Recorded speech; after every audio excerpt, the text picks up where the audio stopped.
I would like to start off by saying thank you to everybody who has given me feedback on D-Nuke, both positive and negative. I've done my best to read through every single comment posted and have held them in consideration when updating and hopefully improving this map. I acknowledge that the changes that I've made to Nuke are big and that some people won't like them. But let's face it, Nuke in its current form is dead. Valve's remake will fix things, but until then we might as well just use this as an opportunity to try new ideas. I have to say that my favourite sort of feedback is where people break the map in its current state.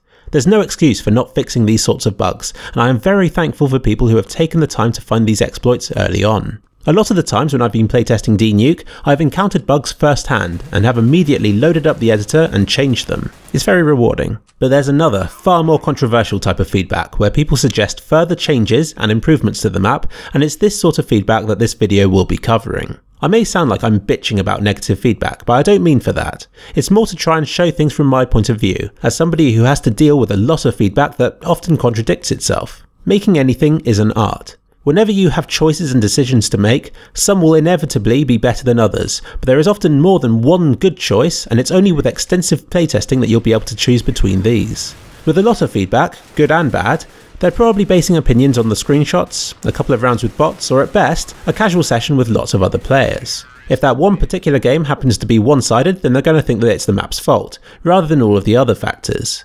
Many people are biased before even loading up the map. They may like the map in its current state, and may be against change, even if it could potentially improve it. Some people will happily criticise me because I haven't tested it with pro teams, and yet these same people seem to think that they can judge the map from a couple of screenshots. It's baffling.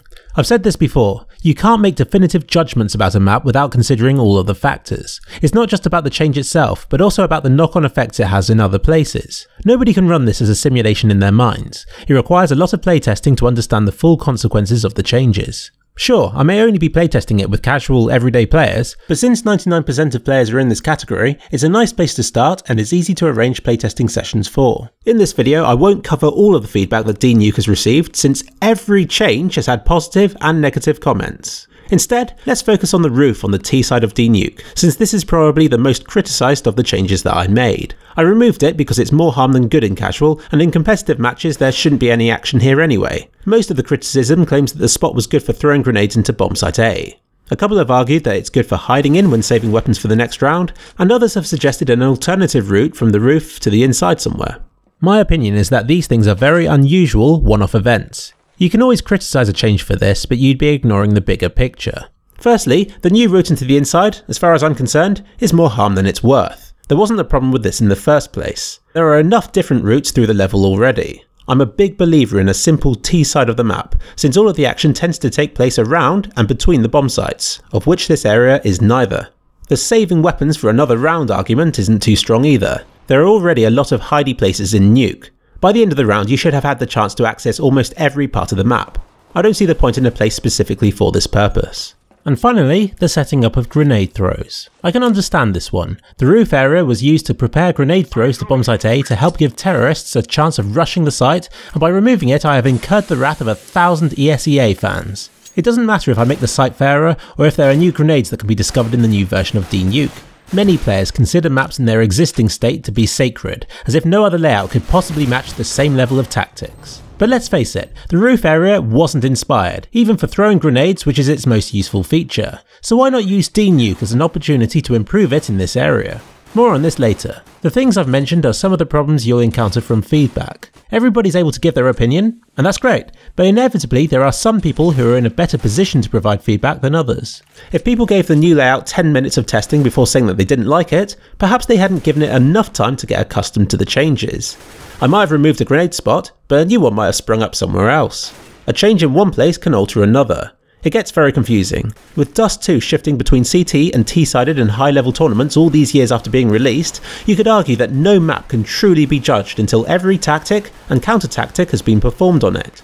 But it's a little bit unfair to request that everybody spends 100 hours on D-Nuke before giving feedback. Not even I have played it for that many hours. But I'm in a better position than most to judge the map because of the amount of time I've spent on it, and ultimately I have the final say to the changes in this remake. People see map design as a process from start to finish, but it really isn't like that. There's an extensive time after it's been released where changes will be made. Making a map is a bit like being a director of a film. Replace them with somebody else and the end movie would be very different. Likewise, even with the same map and feedback, two map developers could result in two completely different remakes. With D-Nuke, I'm not asking everybody to playtest it for countless hours. That's my job, and with the knowledge I gain from doing so, it puts me in a good position to judge the feedback that others give me. I have to pick which ones fit my vision of how Nuke should be and implement them. This process doesn't ever really end. The map is never perfected. It just goes on until either the players or the map developer gets bored of the level. For me, this has been one of the most rewarding parts of mapping, but also one of the hardest. You want to please everybody, but you can't. If you do, you end up going in circles. It's important to put up a bit of resistance and to keep the remake very much your style, much like a director does with a film. But you can't just ignore the feedback you get. So for the T side of Roof, I've listened to feedback and have brought back the area, but with the sole intention of wall banging and setting up grenade throws. From my experience, I didn't find the original roof to be particularly well designed for these activities, so instead I made the roof more grenade friendly by adding a new wall full of windows. Even now I know I'll get criticism for doing this because it will make throwing grenades easier to do. But who's to say that's a bad thing? Mastering this area will still yield better grenades than those who blindly throw them through the windows. When working on D-Nuke, of course the changes were going to be controversial. I'm changing a map that some people have played for over a decade. If I tried to please all of the people, I'd be left with the original Nuke again.